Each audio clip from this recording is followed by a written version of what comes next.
All right, guys, welcome to the Fitness Devil podcast. I think we're on episode 85. I couldn't schedule Andrew in to do an intro, so I guess myself, Dean, has to do it. We're bringing Mike Howard back. So it's kind of funny because I thought we just had Mike on, and it was about 7 months ago. So Mike Howard's the owner of Lean Minded, and he just basically does the online nutrition thing, and he does it really well. And one of the reasons why we brought him back on is because he's speaking at the Inland Fitness Conference, and he just has a lot of good stuff to say. We just catch up about kind of what he's been doing the last 6 months. We kind of get into what a solopreneur is. I've never heard that word, but he made it up. Maybe he didn't, but it's kind of funny to talk about business and kind of how he's done it on his own. And then we just dispel a few nutrition myths, and we just shoot the shit for about an hour. So enjoy and rate us on iTunes if you hear this and you want to share what we got going on. It's always nice to see Instagram things pop up on the story. It's easy to share them. So anywhere you can help, that helps us get the word out. So enjoy. Shut up and sit down.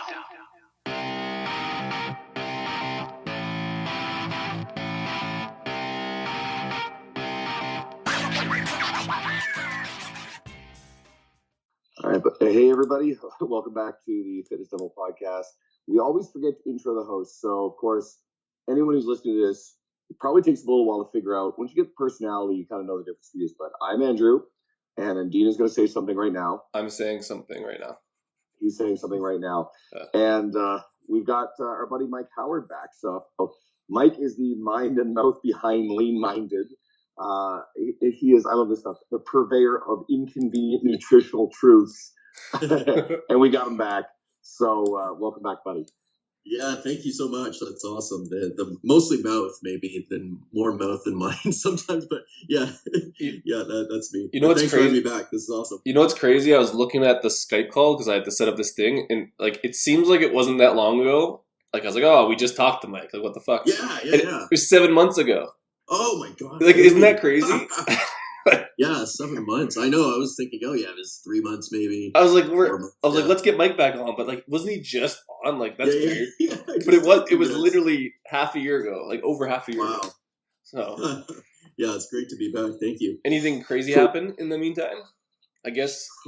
Oh, crazy! No, well, we've both been to Costa Rica. We were just talking Yeah. about that. That was that's always a good experience. Nothing, nothing out of this world crazy, but yeah, no, just kind of crazy life, crazy busy, crazy life of a solopreneur / fitness person. So yeah. Other than that, You mentioned Costa Rica, even like explain that because you're like I did like a retreat, so like you actually like put on something for like your solopreneurship. Yeah. Well, yeah. Sorry, I hate that word. I don't know why I used it. Like, yeah. But yeah, okay. I'm just a fitness. I'm a fitness guy.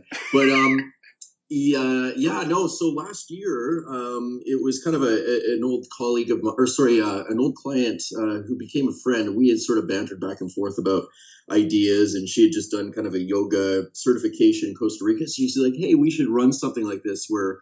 It's like you do a fitness component and I do the yoga thing. And I was like, oh, that's awesome. And then, it took me 4 years, of course, to actually take that idea to fruition. So last year I just put it out there. It was kind of on a hope and a prayer, and got 9 people together, and it was a ton of fun. So I decided to turn it into an annual thing. So the concept is flexible health. It's I would say health centric, but we have some fun in there too, right? I mean, we're not just drinking kale shakes all day and then having a fitness class and then meditating for 7 hours. Like we let loose a little bit. It's just a great group of people, and basically it's kind of just an excuse to get a bunch of awesome people together in paradise and have fun for a week in a fitness centered environment. So yeah, so second year around. So I'm looking to do more of them now too, and I really like the concept of it, and it seemed to resonate with people. So it was super fun. Even in my experience, I was saying I just went down there for Ben House's flow retreat for like 2 weeks, but like you don't realize how crazy it is here until you're sitting in the middle of the jungle and like how much stuff's going on. Like, not that I'm super stressed out here, but like you don't realize that we're in like a different world over here.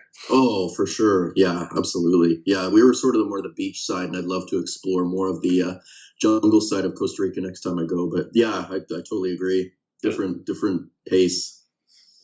I'm going to hijack this one because I was going to zero in on the solopreneur thing. In a totally different direction mentally. This is not something we even prepared as part of this, but Right. it always gets me thinking about something Martin Rudy said. And I've been following Martin for a really long time. And I actually had a really cool opportunity to sit down and have dinner with him a year and a half ago in a group setting, and chat with him.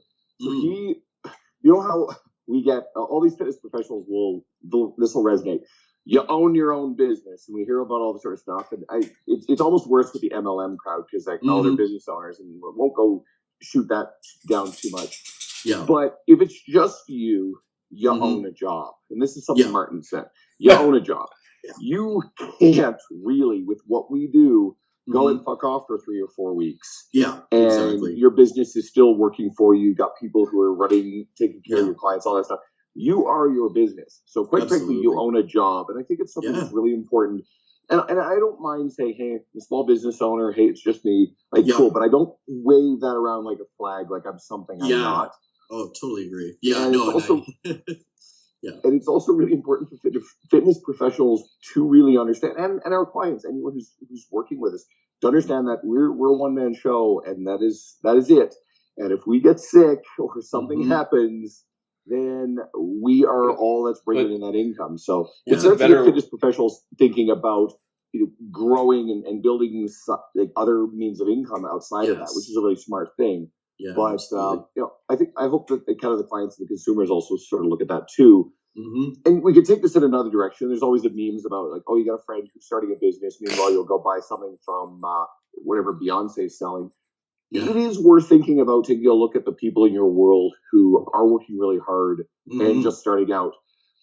It doesn't mean that you're obligated to go and buy anything from them, but just take a look at what they're doing, because there's a lot of really cool people around you personally who you could be giving business to. And I don't go ask for favors from my friends to do shit for me. I pay full value for their services because I understand that too. So what's this rant for? Like, what are you ranting about? That wasn't a rant. I like the solopreneur. I don't even. I've never heard it till now. A little dirty saying it, but there. I think it brings up a point too. There's a lot of misconceptions about sort of owning your own business, and that's the thing. I think I don't know, and I think there's this sort of fetish of working long hours and the grind and this and that, and I think first of all, I think people don't fully appreciate how much work can go into it sometimes, but I think there's this. You sort of wear as a badge of honor of being busy and, always, I don't know. And first of all, there's nothing at all wrong with working, regular hours. And that's, I think that's one of the misconceptions. Everybody's like, they lionize this entrepreneur life, whereas they kind of, disregard this 9 to 5 thing. And I mean, I'm like, that's awesome. I think, there's nothing wrong with the steady work and things like that. But there's a lot of misconceptions. Oh, you're your own boss. I'm like, well, not really. I mean, I am to an extent, but our clients are our bosses, quote unquote, right? So it's not like we're not, you ain't working the day. You can't just I don't go to Costa Rica every month, right? Just because. But so I could go a whole lot of different directions, but. A lot of this stuff is born of like that Gary Vaynerchuk grind porn. Yes, what you were for sure. Yeah, grind porn. I think there's sort of a bit of a pushback against that stuff now. It's over now. Work-life balance before on the podcast. Yeah. Clifton Harsky, we had him chatting about that. Yeah. That shit doesn't exist in our world. Let's be honest. With fitness professionals, we are not good at that. But at the same time, when you're doing what most of us are doing, we like it. It's really just life anyway. It's really fulfilling. So I think work-life balance is important for people who need to step away from their jobs. Let's say a doctor, they come home, whatever. Like, I'm hoping you're not bringing that shit home to your family. Right? But this stuff pervades our entire lives. Yeah, no, that is very true. I think the grind thing is over now. Like, it has to be. Like, I haven't seen Gary's videos forever. Yeah. Like, what the fuck's he doing? Does anyone know? Like, he's obviously rich. I've purposely not listened to him anymore, but I don't know. It's just there's some people, maybe I'm just hypersensitive to it, but they just invoke this irritation in you, and you don't know why. And Gary V's kind of become one of those things for me, where it's just like I want to like pull the rest of my hair out when I hear him talk. I don't know. And it's not that he has great things to say. I think he's not. I don't think he's incorrect in anything he's saying. It's just the whole like the grind. It plays into the hustle and grind porn, right? Like just like anything that any of us are doing or any of us are following. His message will resonate with the people that are drawn to him, and the people that don't like his message will tune him out. He's very much still a thing, and he's relevant. He's just more part of the ether, and a little less shocking. It's like, the first year or two of Howard Stern being famous, and then versus Howard Stern now. Or remember when The Simpsons was on TV? Like the first few seasons, holy shit! Now Simpsons is such banal, like really, really low level offense. Like, there's nothing offensive about it. Right. With South Park and then the Family Guy, and I mean now Archer. So I mean, but then again, Apu's character is racist. We won't get too far down that hole. I actually think that The Simpsons is pretty much a collection of racist characters that everybody thinks are really funny and no one's offended by. Yeah, that's funny. All right, so Apu is racist. He's like, if you, I didn't even think about that. Anyway, it's those groundskeeper like, but no, yes, he is. That's you. Let's go into another. I'm Irish, not Scottish. Let's go into another thing that actually tends to whip people up and get them pretty offended, depending on who it is. And there's some really strong, I'd say, correlations run with the belief in alternative medicine and with consuming natural foods, that kind of thinking. So what's behind the tendency for the same people who won't vaccinate their kids to be the people who will only eat organic food and hold those kind of nutritional ideas? Yeah, so I think it comes down to, and I'm not like, I don't know enough about the hard science of genetically modified organisms. I just know sort of a basic knowledge level enough to kind of be able to explain some of this to more of a layman's person. But I think to your question, it comes down to what I do know is logical fallacies. I've sort of studied that area of scientific method and thinking a little bit more extensively. And I think this comes down to what they call the naturalist fallacy, or naturalistic fallacy, right? We think that something that comes from nature is always better.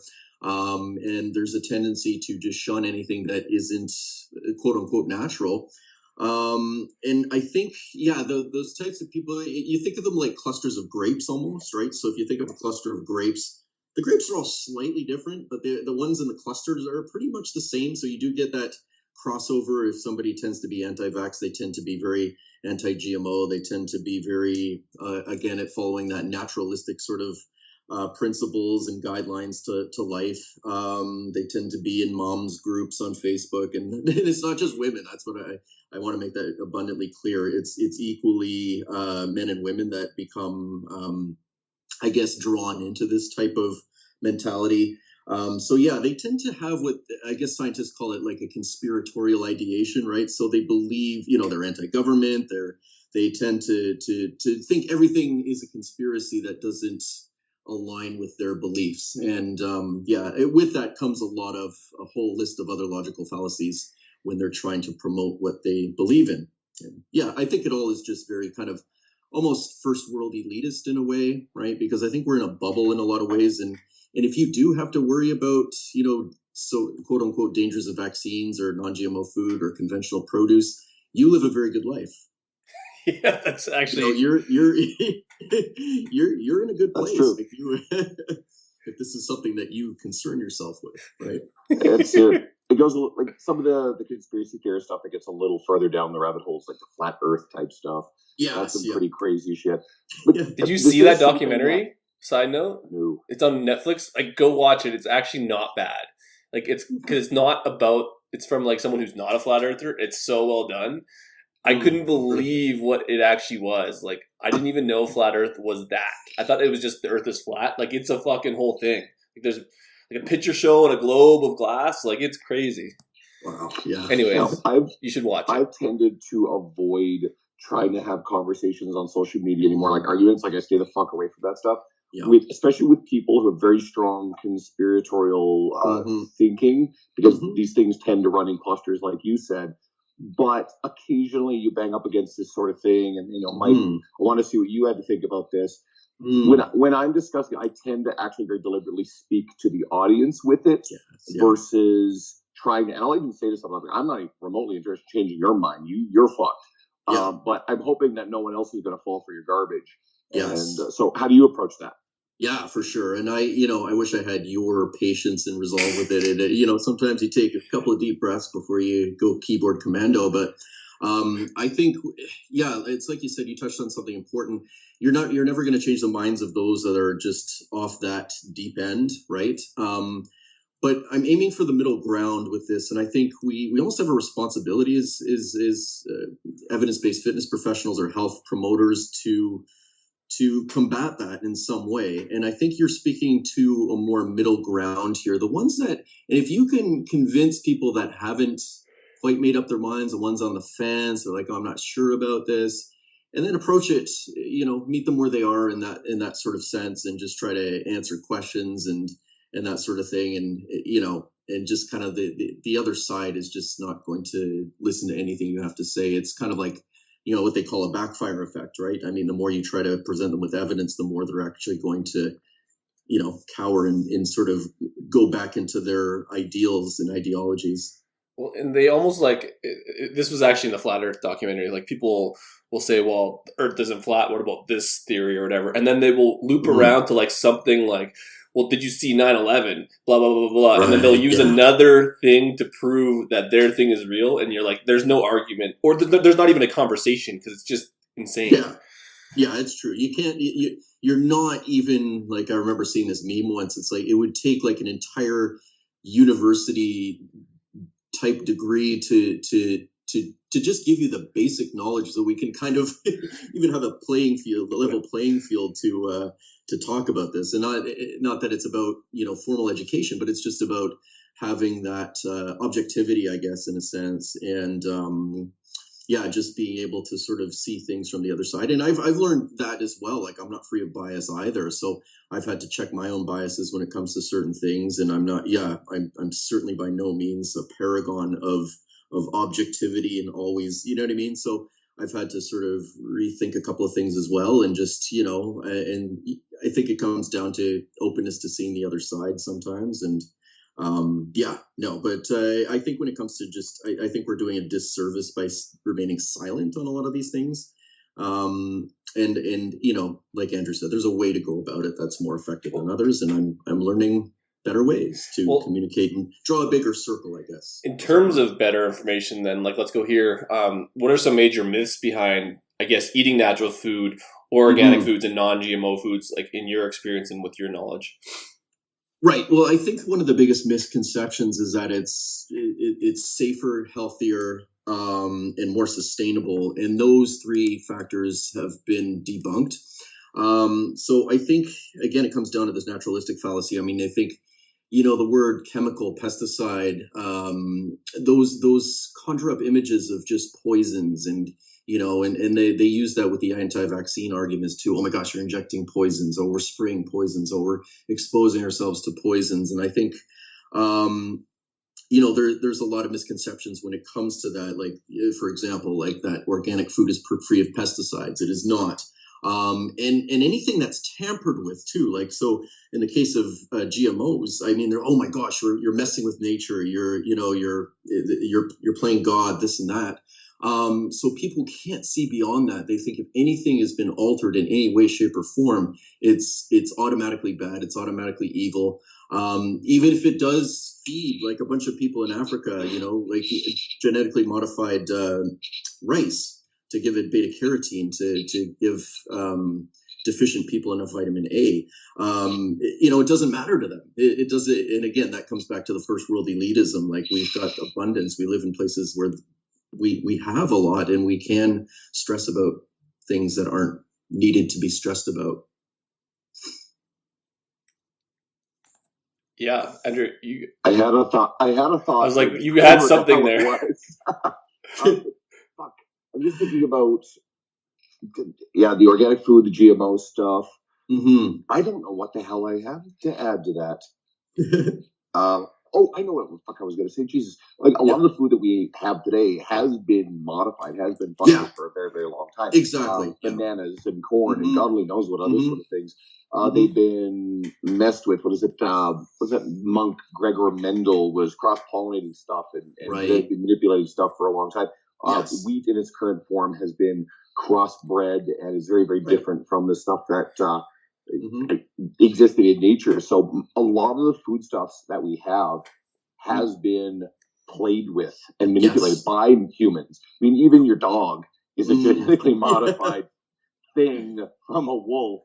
Yeah. And of course, the people who won't buy the stuff won't believe these kind of arguments, but we've been tinkering with shit a long time. And maybe in the case of, like, hopefully Sohi doesn't hear this and get offended by it, but like a pug, like, you know, she's got these cute little, like, tiny dogs. Yeah. Well, I mean, like these poor little pugs are definitely like these twisted little versions of wolves that, I mean, shouldn't even exist. They're fucking cute. There are actually a lot of dog breeds. I think French bulldogs are cute dogs, but, you know, they have a shit ton of health problems. American bulldogs. Yeah.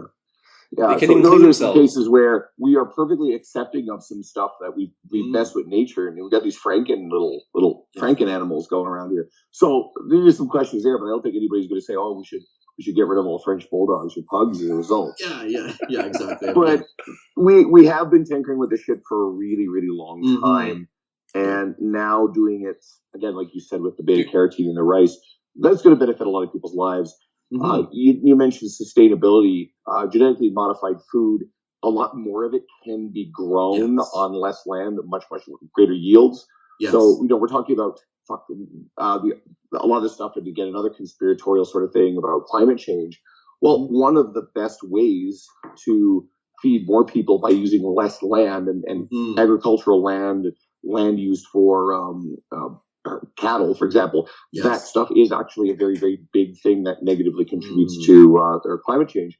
Right. So if we can continue to tinker with it and improve crop yield, we use less land, then we have some of these less negative effects. But people have this idea that, like you said, organic food and non-GMO food can feed the world better. That's absolutely false. Yes, for sure. Yeah, and I think the general sort, I think from our perspective, the umbrella concept here is just like, it's the wrong focus, right? I mean, focus on eating more vegetables. Don't worry whether they're conventionally grown or, you know, non-GMO or whatever. Just get more exercise. You know what I mean? It's the bigger picture stuff. And I think when we argue about the minutia here, it takes away from the big picture. And, you know, that's the problem is in this information age, there's a small but very, very noisy vocal minority that are opposed to all these different things. And because of that, they have a big platform, and information like this, misinformation, can proliferate and go viral very quickly. Fucking with my mic there. Another thing that's actually really important too, and people do hold this misconception that you can eat organic food and lose weight. There's no relationship there whatsoever. I mean, I would think that someone who is obsessed with consuming only organic food is likely someone who is going to be consuming more fruit, more vegetables, and probably a better diet overall. That's probably true. Absolutely. I mean, going to help. But there's nothing about organic food versus inorganic food that's going to help you lose weight when you compare them one to one. Or again, GMO stuff. There's just no relationship. That stuff is calories at its heart. There's a lot of things that contribute to, you know, higher versus lower calorie diets that go beyond. Most people aren't tracking their macros. But like if you're someone who's peddling around this idea that organic food, you got to eat organic food to lose weight, I mean, fucking Christ, you're completely up to lunch on that one. Yeah, no, absolutely. Yeah, exactly. So that goes back to the big picture thing of just, making sure you're eating healthfully and, you know, not worrying about whether it's, you know, organic or not. But that's not viral. Because that's not going to make a difference. But that's not viral. No one wants to hear that shit. Yeah. Exactly. Like, why are you slinging your bullshit around here, Mike? So I guess this really ties in well with one of the things. You wrote a really great post. It was kind of longer a little while back, and it basically said, just a super quick summary. It's about being positive versus having a net positive effect.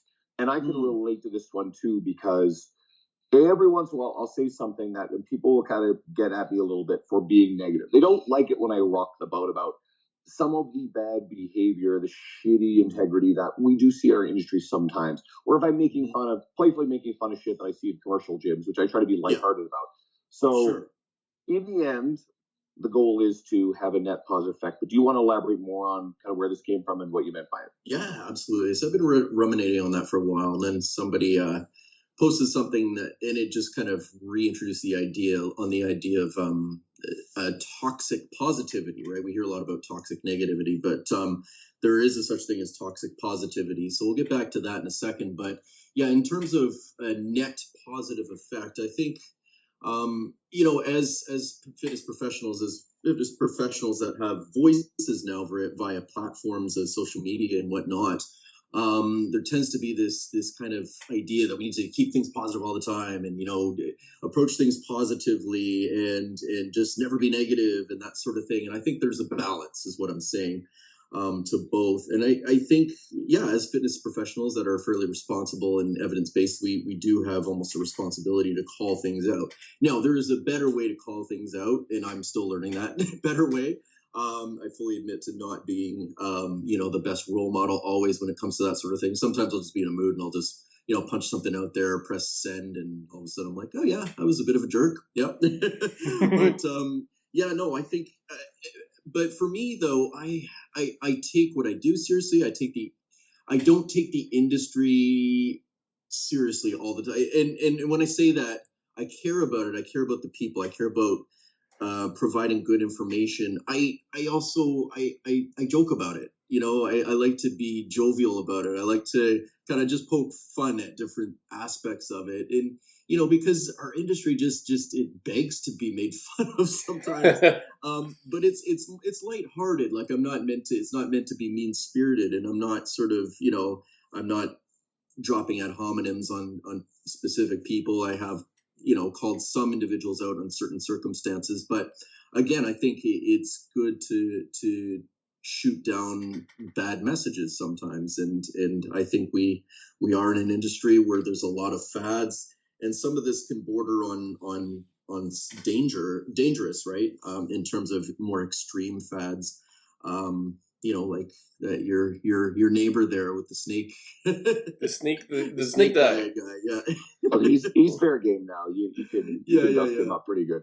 Yeah. But no. So this whole idea of keeping things positive, I'm like, no, for sure. I mean, I think if your ultimate message is contributing a net positive effect, that is more important than just being positive all the time. And I think this stretches into all aspects of things too, and in life. And somebody will say, "Oh, just keep a positive attitude." It's okay to feel not good about something, as long as we're not letting it ruminate. But and I think there's a balance too. I mean, you want to have a good balance of levity, but also gravity, right? Because if we're positive all the time, sometimes we can start.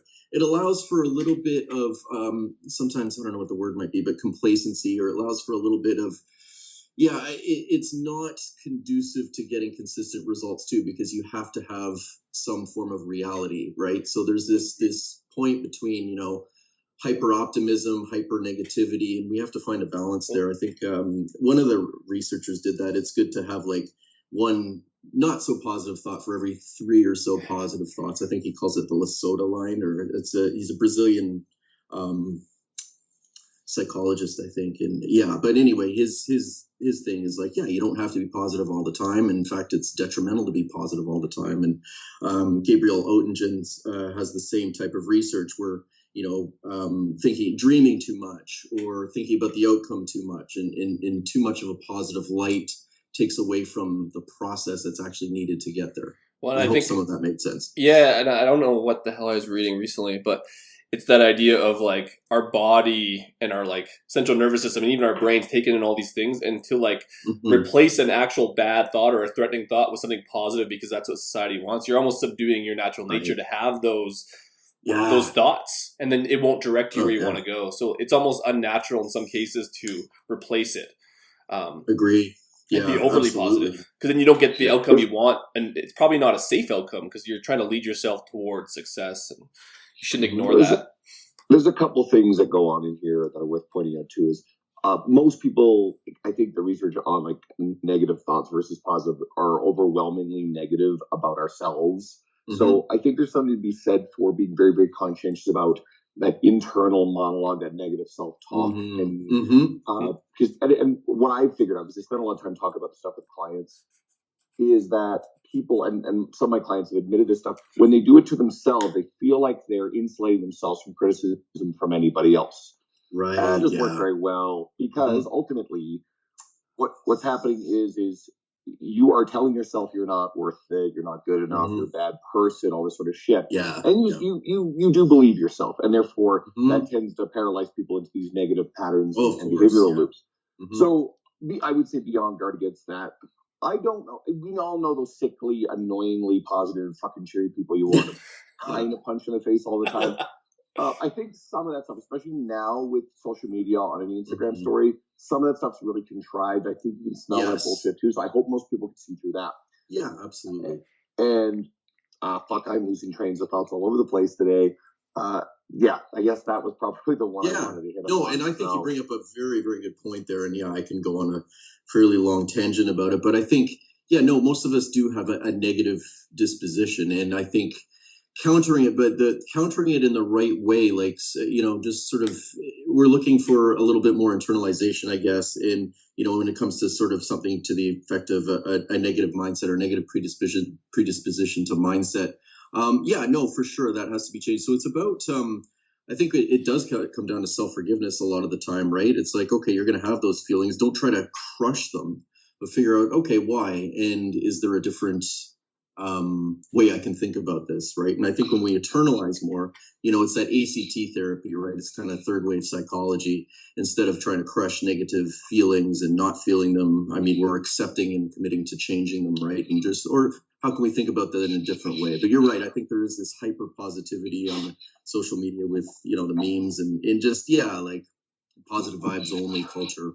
Toxic positivity. Yeah, like toxic you said. positive. Yeah, for sure. And then I remember what I was going to say too is, and Dean alluded to this, it's about living in this fantasy land where you're imagining all this sort of success. There's a fine line between visualizing and working towards something. But there's some pretty good research on this, as I understand it, when people fantasize and imagine life the way that they dream of all this sort of stuff, it actually has a negative effect towards taking these steps to getting there. You're kind of, it has to do with dopamine and the brain and how the brain functions. And this is pretty complex stuff, where if you're kind of living it in your mind and you're experiencing that as a positive thing, it becomes that reality very, very temporarily. And then it does blunt your efforts to make it become an actual reality. So there's some solid science behind this stuff. 100%. And there is a lot of science. A lot of that is Gabriela Oettingen.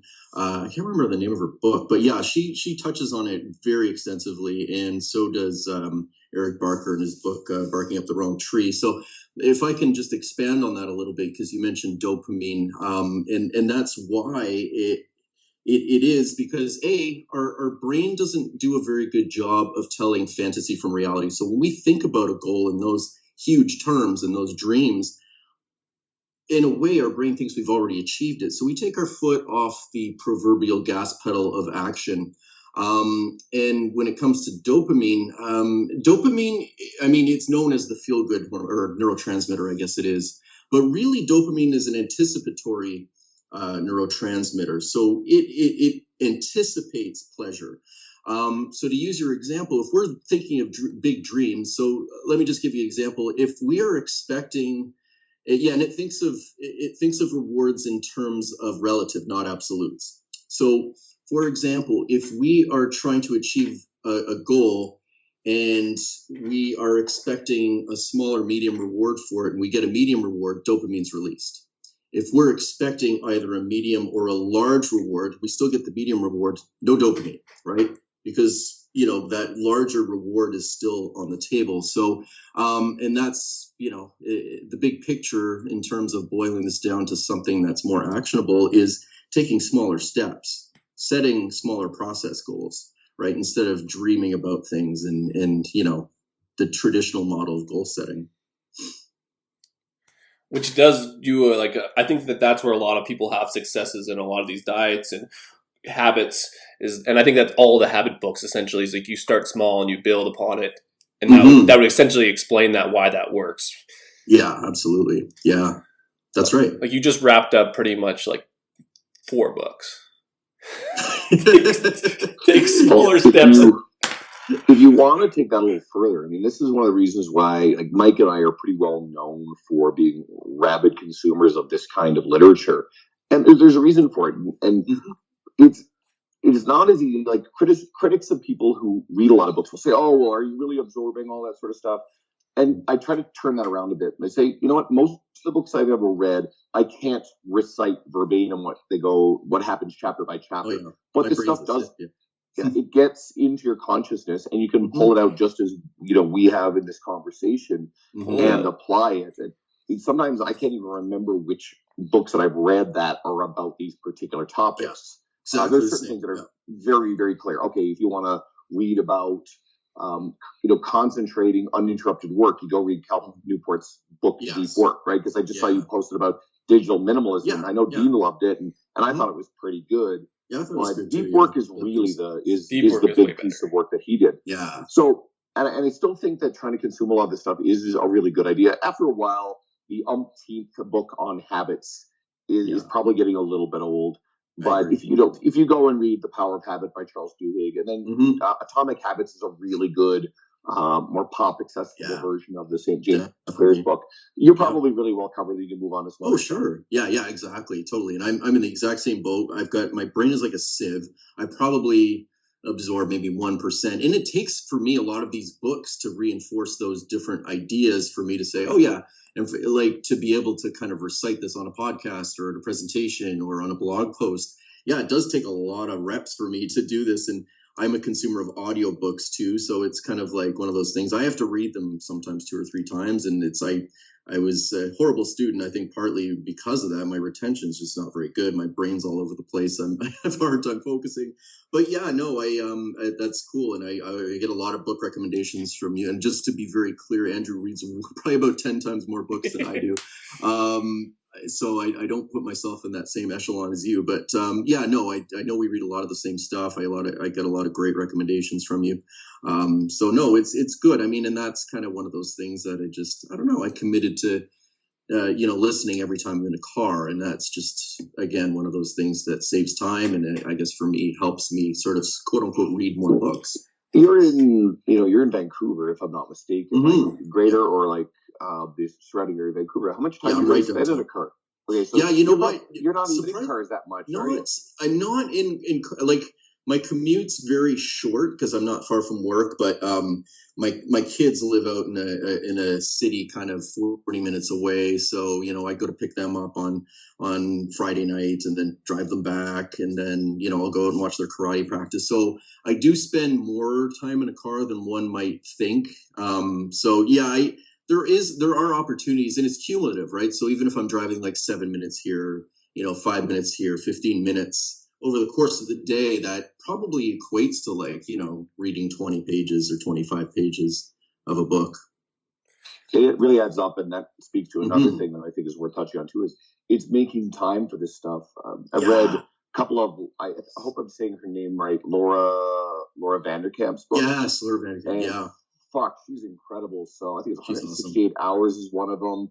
Yeah. I know there was another one I read, but if anyone's interested in actually squeezing out more of your day and getting more shit done, or you feel like you can't find time for things like reading or quality time with your kids or whatever, these books are really good because she talks about like actually doing an analysis of your schedule and what you're doing with all your time. A lot of people are like, oh, I don't want to fucking do that, but it really does show you where you can create even like 15 minutes.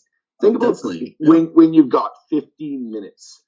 Something I try to do is if I show up, end up at the gym and I'm there, and it's not like I can create any positive social interactions, maybe in a little block, there's no one around to interact with. I have my tablet just before I'm training a client, and I've been reading through Fat Loss Forever, Lane Norton and Peter Baker. Oh, yeah. And so I'm probably a third of the way through that thing. It's a big book. And I'm doing it just in 2 to 3 4-page blocks as I sit down. oh, one of my clients texts me, he's going to be 10 minutes late. Cool. I sit down, I'll flip, I'll get 3 or 4 pages done in that. And that is creating my ability to get through an otherwise pretty big book that I just kind of feel like I don't want to sit down and devote an hour here, hour there if I want to get some writing done, which I feel like I need more time to do. But you can actually carve out time, positive little chunks to get a surprising amount of crap done, even in 15-minute increments. And then you also become aware of just how much goddamn time you spend scrolling on social media. Oh my gosh! Which I think we're already bad for. I'm getting a lot better. That was digital minimalism. Digital minimalism. If you got anything out of that, resonated with being digital minimalism. For and sure. that was one of the things we were talking about, like things don't click till you kind of read it. Like the book didn't tell me anything new, but it like painted a different picture where I was like, "Fuck, Facebook fucking got us all." Absolutely. No, it's so true. And that's where, exactly. It definitely caused me to reevaluate my own. And then I did this at the beginning of the year too. And I think it's like you said, Andrew, I mean, like it's like Lord Vanderkam says, and it's just about, okay, how do we create more time? How do we, you know what I mean? And one of those things for me was, okay, so I put an app on my phone that tells me when I've been on social media too long. You know what I mean? I get alerts, right? So it's an awareness tool, just as like calorie tracking might be, or something like that, or your step count, your Fitbit, or what have you. And I think it's just an awareness. And absolutely. And just seeing, spending more time away from it, spending more time in physical books and in the real world. And I think, digital minimalism, one of the key points is that this concept of the deprivation of solitude. So we've lost our ability to have solitude, right? To be with our own thoughts, and technology has really, really kind of hampered our ability to do this in a lot of ways. So it's fascinating. That was a big one. That actually made me change my mind about things. I was like, I listen to music and I read books and stuff, and I'm by myself, and it's like, no, like that's the opposite. Like you're listening to other people's thoughts, other people's music, and so like solitude was actually like basically writing or just sitting and thinking or meditating. And like I was like, oh shit, like, and I didn't even think about it in those terms. And that's how our world has changed. We're like that to everyone is normal. Everyone has their headphones in all the time. And then I'm just like looking at the bigger picture. I'm like, holy shit, he's right. Even though it's not a big concept, like it's pretty logical, but I just didn't think of it in that terms. Yeah, absolutely. That makes me think. I'll take that a little step further to elaborate on it. You're right. It's really important to be able to kind of just gear down and relax. There was another book I read recently that actually had to do with this. I wish I could remember what it was. But with books like Laura's and this whole like trying to be more productive, you can get into this really dangerous, vicious cycle of trying to pack everything into a day and accomplish more. It's really okay. And we're losing our ability to actually just, like you said, sit in solitude. Yeah. Like relax and maybe just focus on music, or certainly as a society, we're not necessarily that good at sitting in front of a friend or significant other people and put the devices away. That's something I'm very, very conscious of when I'm with anyone else. And it is really a lost art to be okay to gear it down, not feel pressure to have to be accomplishing something or being productive. And I really battled with that for a while. I still do. But and so I try to be a bit more efficient with my time, because what I was doing was getting stuck in this place where I felt like I needed to be more productive. But then let's say I got an hour between clients and I ended up, chilling out upstairs in the lounge of the gym. And next, I've been scrolling social media for half an hour and I've got nothing done. I could use that half an hour extraordinarily productively. Oh, for sure. Done. And then when I get home and if I've got 2 or 3 hours in the evening after I've done my workout, then I don't feel pressure to do shit. So yeah, absolutely. Yeah. 100%. This is actually kind of cool. So we're talking about technology and pretty much how it's a shit show. Are you witnessing any new challenges with nutrition and weight loss clients with the advent of new technologies? And how are you managing these new concerns? Yeah, no, absolutely. And I have a specific, like when my brick and mortar training, I actually see a lot of teenagers, and I work with a lot of teens, preteens, and specifically ones that are overweight or have special needs. And I think it's an especially big problem for them because technology is very alluring. I mean, for adults and for young people, but and like we just alluded to, I mean, it's a time suck. It really kind of robs us of our extra time because we're so drawn to it. So there's definitely some challenges there. So I think overcoming that is, I think you almost have to work with technology in a sense. And for people that aren't as drawn towards exercise naturally, maybe I remember when Pokemon Go was a popular thing, like 3 summers ago or whatever it was. Like I was training all these kids during the summer, and everybody was kind of like, having a good poke at it and saying how useless it is. And I was like, well, these are kids that normally would have been sitting on the couch playing video games, right? So now, okay, this is a game, and they're out, and they're taking all these steps, and so I don't think it's an ideal scenario, but I think if you can work with technology in that sense, and like I said, awareness tools like Fitbits or tracking and just gamifying your fitness and eating experience a little bit to work with technology, and then I think having habit stacking or and James Clear brings this up in his book as well, and I recommend it as well too. So if people are drawn to a certain show or drawn to a certain whatever it is that they're watching, whatever it is they're consuming digitally, get on an exercise bike while you watch this particular show, right? So you can combine the two, and that you have that association. Okay, if I'm going to watch an episode of this, I'm going to be doing it on on a treadmill or on a bike or something like that. And you can kind of coax them into action that way by working with technology. And I think just sometimes we have to, think of it as a reward rather than default. So, okay, we'll get the work done, then we're going to kind of, scroll around for a half an hour and look at it more in terms of getting to do it after, more productive things have been done rather than instead of, or, yeah. So I think, yes, it is a problem, and mostly for my youth clients. But yeah, I think working with it is sometimes the best solution for that. More and more, I think our society, well, I mean, we talk about this all the time, is really geared towards convenience. I mean, convenient, high calorie food. There's an abundance of it. It's cheap as hell. It's tasty, easily accessible, and more leisure. Like a lot of the conveniences of the modern life, they're just ever more present. And I'm actually working on something, and hopefully I can nail this article really well, but it's the proliferation of food delivery apps. And I think this thing's actually really kind of a massive negative with the ease of which we can have food delivered to us. Yes. And it actually is quite expensive. And there are people who it's become an option for them now that they're having DoorDash or Uber Eats or Skip the Dishes, certainly multiple times a week, if not multiple times a day. The cost of this stuff is insane. Now, someone might argue, well, we've always had pizza delivery. Yeah, how often are you getting pizza delivered? Twice a day? I mean, historically, maybe there was a period of time, me and my ex-girlfriend, we would order a pizza and split it every Sunday. It was a ritual we watched. Supernatural. It was a show. Like, there's 15 fucking seasons of it, so that took a while. But you're not really going out and ordering. The other one was Chinese food. So it's like Chinese food and pizza. The only two things you really could get delivered to your door. Now it's anything. So all of a sudden, a coffee. You get this. Like people legitimate. Fucking Starbucks. I swear, it's Starbucks crazy. is already $5 of our Canadian paper, like monopoly money. Which is like all three of us are Canadians, so but we've got American listeners, so I think they know the difference. Yeah, and people are getting fucking Starbucks delivered.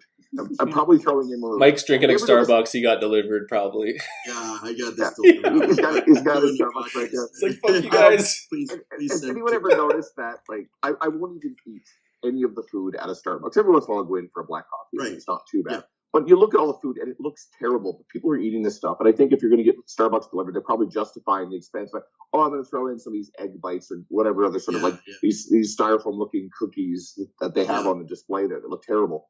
Yeah. I'm always really disappointed if I need food and coffee. And you're right. It's never good. Like, none of this shit. Food's never good at coffee shops. Like, it's not as good as it looks. No.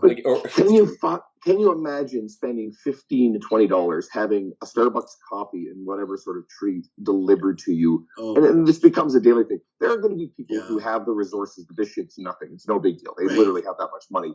They have fuck you money. But everybody else, this stuff is actually going to be a really big budgeting concern. Oh, yeah, absolutely. Yeah, for sure. And I do the totals on what I'm like, oh my gosh, like it's crazy because it used to be 10 years, they called it the latte factor, right? So, oh my gosh, if you're spending like $3 a day and now like the thing in Vancouver here is like smoothies and juices, cold pressed juices. Yeah. They're like $8-9 a pop. Like the juice, I'm like, oh my god! And Hey, they're health making food. at least $6 or $7 on every one of those things, right? It's like it's a great business model, but can you imagine? Like, yeah, every day, and then maybe some people have that delivered, right?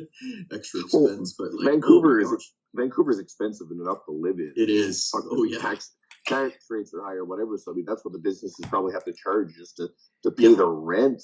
Oh, exactly. Imagine actually running a brick and mortar business in downtown Vancouver. Jesus, it's insane. Yeah, it's insane. Yeah. I don't know. I think you're right. That'll be a good article because I know exactly how you're going to write it. It'll be good, I think.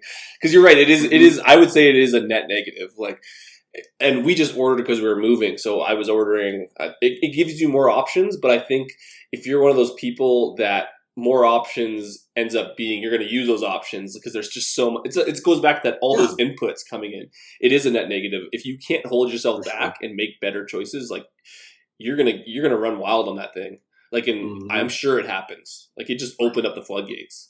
Oh, absolutely. There's another aspect to it as well, is the illusion that you're able to get access to healthier food when people are, now it's the pizza and the Chinese food. Well, no one is under the illusion that shit is good for you because it's high calorie stuff. Yeah. Right? No one's gonna be like, well, we're gonna order healthy tonight. Let's get the chicken pizza instead of the triple meat. Right? And we're going to get on whole wheat crust instead of white. Yeah. Right?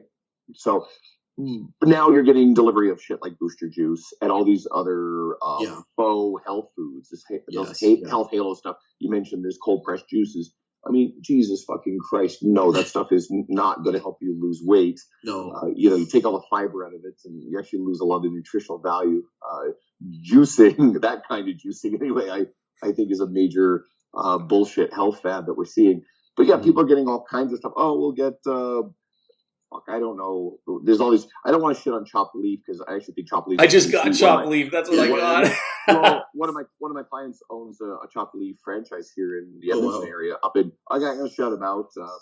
Up in Manning. So if you're up there, go say hi. His name's Dane. Dane's awesome, and I want to see him do really, really well. He's so far away from me on the other end of the city that I've only been able to get there a couple times. Just get delivered. You can get this stuff delivered, and one of the dangers with all this stuff that has this health halo is you can then get into this habit of, all right, I'm going to get healthy food delivered, but the calorie intake on this stuff still can be really high. Booster Juice is a great example. These bloody things are loaded with sugar. They're calorie bombs. But it's a smoothie. It's good for you. Yeah, exactly. Yeah. And that can add up. And if someone is starting to mentally log these higher calorie treat eating out foods as healthy stuff, and then they turn around and they're eating convenient, unhealthy, high calorie stuff in the home, you're just magnifying the amount of calories you're taking. So, absolutely. I think we have to totally rewire the way that we think about maintaining our health and our long-term quality of life in that physical exercise and rational food decisions have to become conscientious choices. 100 years ago, it has to be hard. Necessarily problems because a lot of work required enough physical effort, and you didn't have the abundance of the kind of food that really enabled most everyday people to even get fat. We know that obesity as a societal problem is a very, very recent generational thing. It wasn't a pervasive issue 100 years ago. No. We've got to change some serious societal attitudes. Near, quote, fat acceptance and the inherent dangers with some of that stuff. Right. But at some point or other, we have to confront the data of how problematic it is to have a society that is, literally tipping the scales to the degree that it is. That goes back to Mike's message at the beginning. Was like the answer is actually exercise, be awake to what you're eating, eat higher quality food, and like sleep.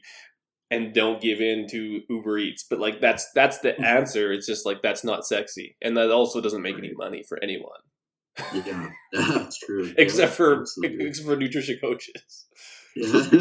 Speaking of making money and this sort of stuff. Oh yeah. You did write something somewhere that I saw. It was about sneaky advertising and misleading nutritional info on packages. So what do you want to make people aware of when it comes to that stuff?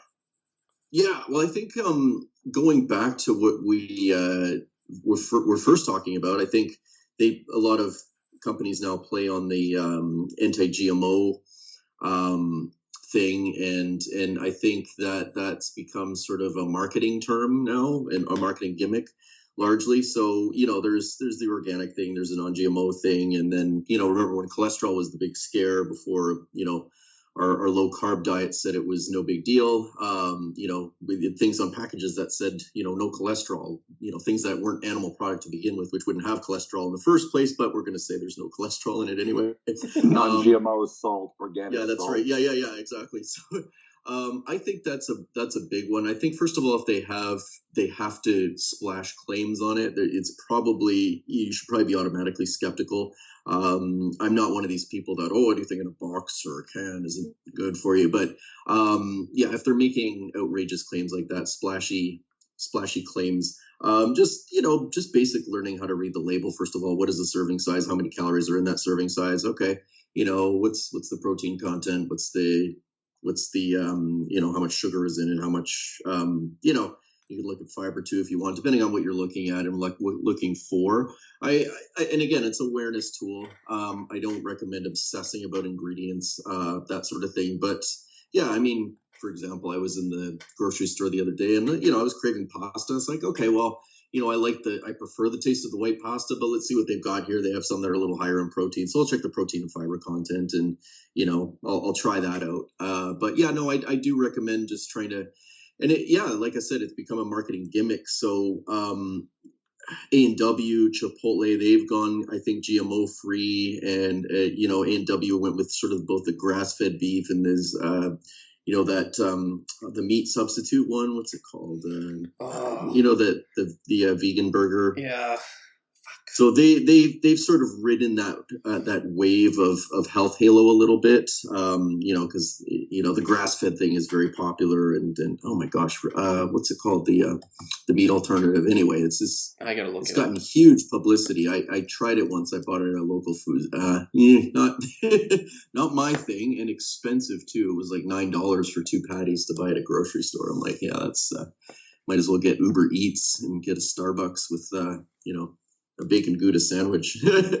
But but I think those are the normal. Those are some of the more common things to watch for. Is the there was one. I think it was on the Stronger You page, but someone posted like a 0-calorie pop, but it had like 4 carbs, but like the net carbs was 0. So like everyone's like, it's throwing off my macros. Like, but like companies, and that might be a States thing. I don't think they're allowed to do that here, but like they're counting things as 0 carbs because there's 0 net carbs. Yeah, and they're calling things keto friendly now too. That's another like there's which makes no sense. Sections in the frozen food that are just like keto friendly. Well, it's like, okay, I know this side of beef is keto friendly. You know what I mean? Like it's like what do you mean it's keto friendly? Like it's, all they are really are marketing tactics, marketing gimmicks. So they're just playing on whatever fad. We know we're completely fucked as a society when we get labels like carnivore diet friendly or. Here's another one though. Snake diet friendly. We don't have this in Canada, but like in the States, they'll have like.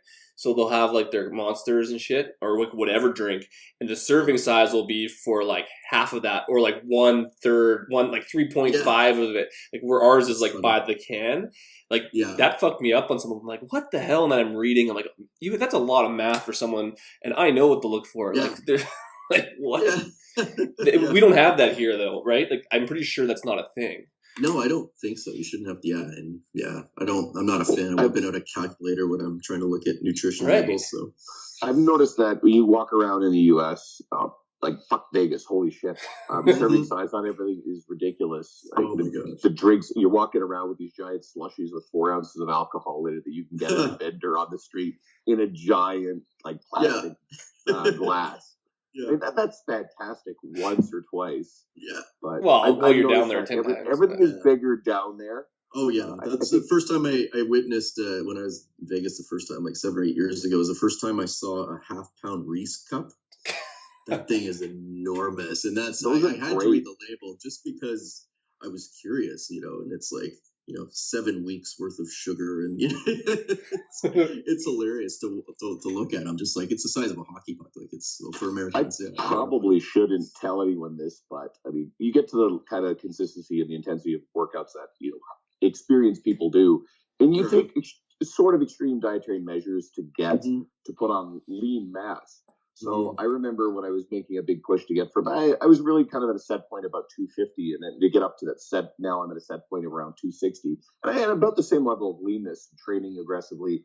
And the difference maker was around last Halloween, actually, was the big push, because I'd ended up with a couple of boxes of Reese's peanut butter cups, like those little ones, and I think O. Henry's. And of course, I didn't end up with any kids coming to the house. I worked late, and I had a roommate at the time, and she wasn't around. So we still had these 2 boxes things. So I was bringing these things to work with me every day. And it took me about a month to get through these 2 boxes.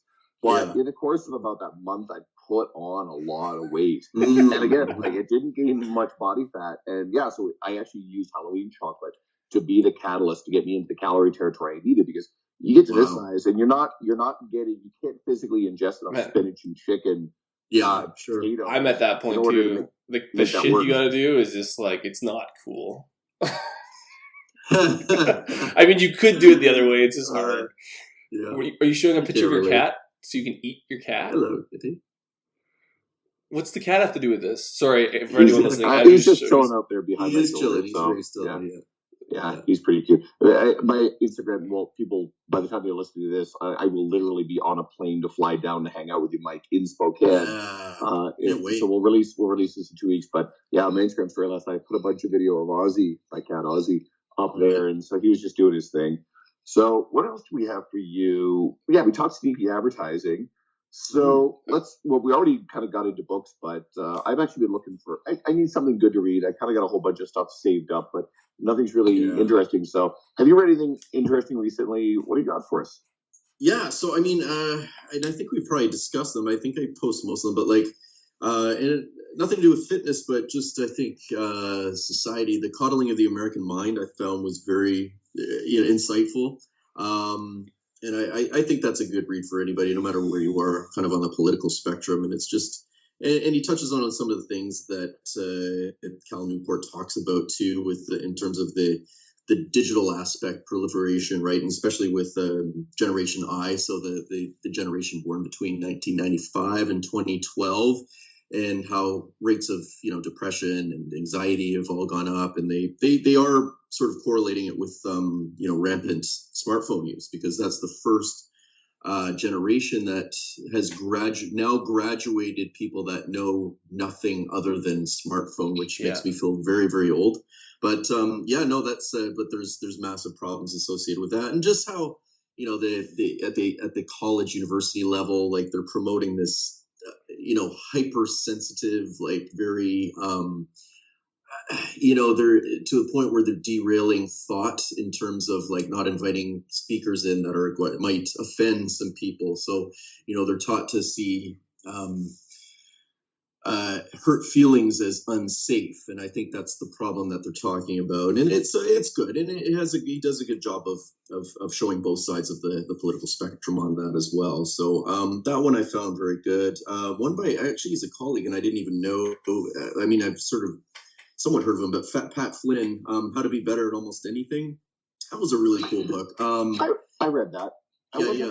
I wasn't really blown away with it, I'll be honest. And right, I think there's a really good underlying message about, I'm hijacking you here, but no, that's he okay. talks about really not putting the kind of effort in to get better than 80% of the best in the world at something, because in order to get beyond that 80%, it requires an enormous amount of time and specialization. You know, a concert pianist, or anyone else who's just at kind of the heights of human ability in certain things, and you're going to be a lot more of a diverse and by his argument, successful person if you have a broader range of skills. And I think as well, like, a lot of this highly specialized stuff you can outsource and get people who are great at it. I know I got one of my best friends, she built my website for me, which is really cool. Yeah. And I mean, I briefly experimented with the idea of, all right, let's see if I can figure this out. And all the joking aside of all the trouble I have with my computers before we logged on, I mean, I'm a tech Luddite at this point. It's painful. Oh, yeah. Right? So it would have been time and cost prohibitive for me to try to learn the skills to build my own website when, I had a friend who's really, really great at this stuff and wanted to do it. So I was like, fuck yeah. And it's that thing actually, I'll actually speak to this for any fitness professional. Get a fucking website done. I procrastinated on this stuff for so long. It then allowed me to turn around. Now it kicked me in the ass. All right, I got to start writing. So what I do, I start writing. And I actually probably owe you a giant thank you because I think you kicked this up a lot to make me realize, wait a second, I can actually go bigger with this. So Mike goes and grabs an article I wrote and sends it to the Personal Trainer Development Center. And then next thing you know, I'm waking up and it's like being shared on the Sunday's Weekly Best, right? And this is a massive website. I'm like, holy crap. And then so that took on some traction. And then I got talking to Danny Sugart, and she invited me to go write for T Nation. So just yesterday, as we're recording this, I had my second article published on there. And like that stuff's not happening without you initially going and pushing, an article on my own little personal webpage. Oh, hey man, that was your, that's all you, man. That's, well, the thing is, and I'm one other volunteer, so I help contribute to article suggestions for their best. And so it's completely objective. And I just saw, I thought it was great. So, I promote things that I think are great. And I think you've got a lot of amazing things to say. So, you played World of Warcraft too, obviously. What's that? He probably played World of Warcraft too, so like that helped. That was the article about the World of Warcraft article. I'll let anybody who wants to find that. You can go to my website, www.andrewcoates.com. Andrew, it's basically a biography of his World of Warcraft raids. How much time I spent on it a decade plus ago. But Dean and I never really. People sometimes will find us on our social media or whatever. Anyone who's listening, you want to go follow us. We're not that hard to find. Guido Power on his Instagram is a good way to find him. Oh, Jesus. What? Guido Power? I'm going to look like a loser. Man, I'm keeping it. I'm not changing my name. It's going to be Guido.power forever. Because I was a power lifter. And we're going to get people to go and find Mike here in a second too, because bringing you on is the real reason. We don't tend to talk about kind of the stuff we're doing, but it's actually pretty fun to see what's happened. Since Dean asked me, "Hey, do you want to do a podcast?" How long ago was it? Like a year and a half ago. We're in the mid 80s on episodes at this point. Yeah, awesome. We've had like the industry who's who and more of them lined up. We got to meet cool people like Mike. Yeah. That's awesome. Except for not actually meet Mike. This goes back to something else too. Is like not go to a seminar. Gonna fly down to Spokane. Like literally, as people listening to this, like I'll be there, and then it's the Kansas City Fitness Summit 3 weeks later after that. Oh right, yeah. So I'm going to that, and Dean just had this whole thing in Costa Rica. I brought him to Kansas City last year. Nice. And for anyone who's worrying about going to one of these events, just fucking book the ticket. As long as it's not going to bankrupt you. Yeah. These sort of things have been life-changing. The event in Spokane, obviously, as you're listening to this, it's ongoing right now. But if you're thinking about this, our friend Tim Arndt, he hosts a world-class event. He treats everybody like a VIP. The speakers are all really great. We're all friends at this point now, where you get to hang out with him. It's not this exclusive thing where the speakers are too good to hang out with everybody. Only Mike's the only one like that. Yeah. And James Krieger are all going to be chilling out with you, having a drink at the end of the evening, right? So, guys, if you are wanting to see get out there, network more, whatever, just start looking at some of these sort of events. Reach out to some of the people who are involved with them. And I can't encourage you enough to go do it. And hopefully, here in Edmonton, we've, there's a few events coming up. As Dean Somerset stuff, he's got his hip and shoulder blueprint at the end of May, which is going to be really, really, really good. What else? I think my buddy Jeff Gaker, he's a Calgary trainer. He's the Alberta head of the NSCA. So he's doing the NSCA's Alberta annual. It's a 1 day. That's happening here in Edmonton in June. And we're cooking up a surprise. We're not going to get into it, but we're cooking up a surprise here for Edmonton as well later on. So stay tuned for that. Yeah. But anything to add to all that stuff? No, I totally agree about, just do it. Like book that flight, whatever it is for the conference. I mean, if as you're listening to this, the Inland Empire is upon us. But yeah, no, I mean, I was talking to Tim about it last year. I'm like, dude, this isn't just a conference. It's like a movement, right? And whenever you get there is just so much value in the connections you make, the networking, the camaraderie. It really is an amazing experience. And yeah, I haven't been to the fitness summit in KC in a long time. It's been like 5 years, I just calculated, but I definitely want to get back there at some point. Yeah, but I mean, these things are just, they're incredibly valuable. And yeah, I mean, you're investing in yourself, you're investing in your clients, in your networking. I can't think of better wins than that in terms of, in terms of where you're investing your money for continuing education. Agreed. Where do they find you? Where do all the people find Mike on the internet? Yeah. So just like Andrew just got his website up. Mine's in the latter processes of being redone, so it should be up soon. But you can find me at leanminded.com. That's in flux right now, but it'll be up and running in full swing the next couple of days. So, but probably easiest to find me at Instagram at leanminded or Facebook. Just leanminded. Facebook.com/leanminded. Yeah. So and just say hello, and that's where you go. Thanks Keyboard so much Commando. for having me, guys. That's where you go. Keyboard Commandos on the Facebook. That's right. Yeah, exactly. Yeah. I've never heard. Yeah. I've heard 3 terms I've never heard before: Keyboard Commando, Solopreneur, and there's another one Andrew said. Anyways, I've learned some new things today. It was good. This was really fun. I hope everybody really liked it. This is why we bring you back, Mike, is because it always gets really great conversation. Sure. I feel like I say this every episode, but there's a reason why we pick the guests we do. We want our listeners to follow you guys, and to, especially if some of the stuff that Mike is saying is really resonating with you, go link up with him, follow what he's doing. We don't pick our guests by accident, that's for sure. And like I said earlier, the podcast is really about highlighting the guests, and Guido and I really try to take a backseat to what's going on in these episodes. But of course, we appreciate it if you guys are checking out what we're doing too. So, brother, thank you so much. I love the stuff you're doing, and I'll highlight this too. Like, yeah, not all of our guests are as quote famous as Brett Contreras and Sohee Lee are, maybe a Dr. Mike Isertel, but when it comes to industry insiders, you're one of the people that, when we posted the last podcast, you people were like, holy fuck, awesome, we love Mike. And they're just lining up to listen to it. We got a lot of that when we put you up there. You're really well respected within our community. That. That's very nice. No, that's something. You're not really famous though, so get over it.